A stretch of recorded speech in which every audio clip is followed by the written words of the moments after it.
Hi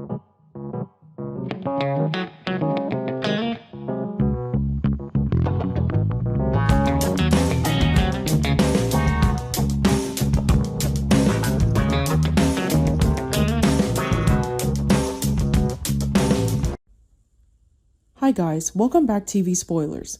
Today I'm going to reveal to viewers some incredibly exciting and interesting plot points from Wednesday as Victor's concerns about Matt's freedom arise.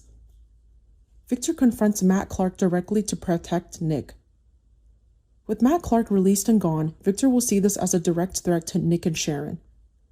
Victor will mobilize all the resources of Newman Enterprises and his secret connections to find Matt before he can cause harm. Instead of letting Nick and Victoria set a trap for themselves, Victor will orchestrate a confrontation himself, possibly isolating Matt and forcing him to leave Genoa City permanently or bringing him back to prison with irrefutable new evidence, protecting his family from potential danger. Nick and Sharon decide to turn the tables on Matt. Victor has never been the type to wait for danger to knock before reacting, and this time is no different. The news of Matt Clark's release not only enraged him, but also struck a chord with an old, deeply hidden trauma beneath his calm exterior. The feeling of having allowed his family to be harmed while the enemy was still at large. To others, it might just be the return of an old criminal, but to Victor, Matt was a humiliating reminder of the years Nick and Sharon were dragged into a vortex of hatred, manipulation, and violence. Therefore, upon hearing of Matt's disappearance after his release, Victor no longer viewed it as a legal issue, but as a personal defensive battle. He understood Matt's character all too well. The more cornered he became, the more dangerous he was. The more silent he remained, the more likely he was preparing for a more ruthless blow. What made Victor terrifying wasn't his financial power, but his ability to act as if he had already planned every move before anyone else could panic. In his eyes, Nick and Sharon might be thinking of setting a trap, but that's the way those who still believe they can control the situation within moral boundaries. Victor, however, didn't. He didn't take his luck with someone like Matt. He wanted to end this threat before it had a chance to become a new tragedy. Victor's sudden disappearance from Genoa City was therefore not an impulsive act, but the clearest sign that he had switched to a very Newman-style crisis management approach. Secretive, cold, and absolutely not revealing his true target. In the eyes of his family, Victor's unannounced departure worried, even annoyed them, because it reminded them of his old habit of taking on everything himself and then forcing others to accept the consequences.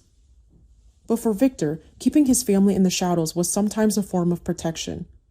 He understood that if Nick knew he was hunting Matt in his own way, Nick would object. Nick would want to intervene.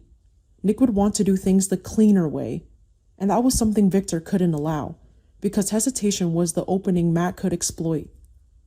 He left silently, cutting off unnecessary exchanges, and vanished from sight like a seasoned shadow returning to an old battlefield. No one knew where he was, but anyone who knew Victor knew one thing. His disappearance at the very moment the family was threatened meant he was seeking answers not in the Newman drawing room, but in a darker, more distant, and more dangerous place.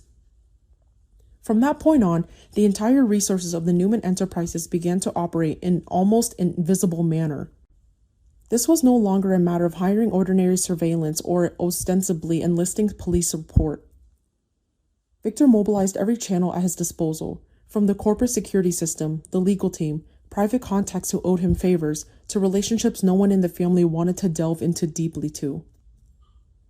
Victor's true power lay not just in his money, but in his network. He could bury a small piece of information or bring it to light at the right moment. He could locate someone thought to have vanished simply because of a small mistake made in the moment of panic. And Matt, however cunning, couldn't compete with a system built on decades of power and hatred. What's more, Victor wasn't just looking for Matt's location. He was looking for his movements, his contacts, the signs indicating what Matt was planning, who he was targeting, and what he was waiting for.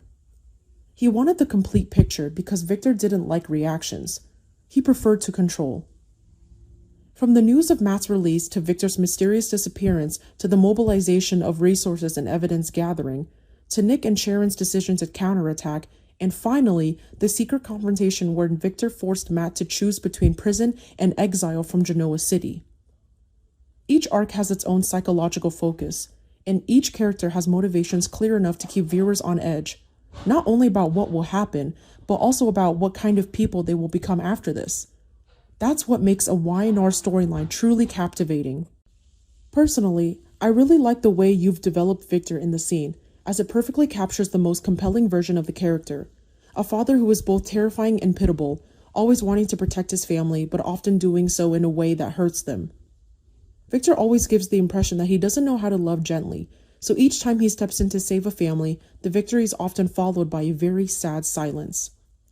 And it is precisely that silence that gives the story depth, because it reminds us that Newman's world, the danger from external enemies may pass, but the battles within the family rarely truly end. If Matt takes a step back, Genoa City might be temporarily calmer, but the undercurrent between Victor, Nick, and Sharon has certainly only just begun.